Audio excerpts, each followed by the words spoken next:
Hi there, welcome back to ET Now. You're watching Market Cafe with me, Kanishka Sarkar. A very good morning to you. Over the next 1 hour, we'll take you through all the global and domestic cues that you need to watch out for in today's trading session, and also tell you about the stocks that you must watch out for ahead of the trading session on Dalal Street today. So let's get started with an eye on the globe first.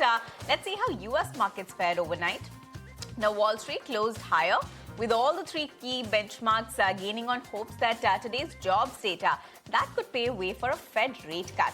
The S&P 500 rose about 0.8% to a fresh record close. The Nasdaq gained nearly 1%, whereas the Dow that added over 350 points.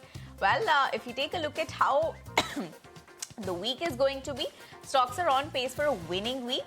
The S&P 500 has climbed about 0.7% on week, while the technology-heavy Nasdaq Composite that has registered 1.2% gains there. The 30-stock Dow that has also gained 0.2% in terms of the gains coming in for the week. Well, apart from that, all eyes are now on the August non-farm payrolls report that is expected later today.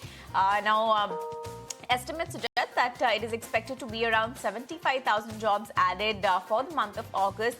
Now, a softer print could strengthen a case for a September rate cut, with markets already pricing in a 97% chance. Meanwhile, we also have Broadcom strong earnings and upbeat AI outlook that is likely to keep the chip stocks in focus today. That is later today when the US markets open.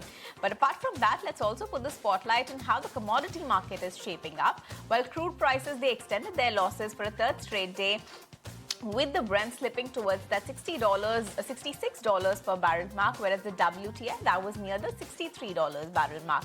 Well, the weakness comes ahead of the September 7th, that is over the weekend. On Sunday, we'll have the OPEC Plus meeting, where expectations are building up that the group may approve another supply hike to regain market share.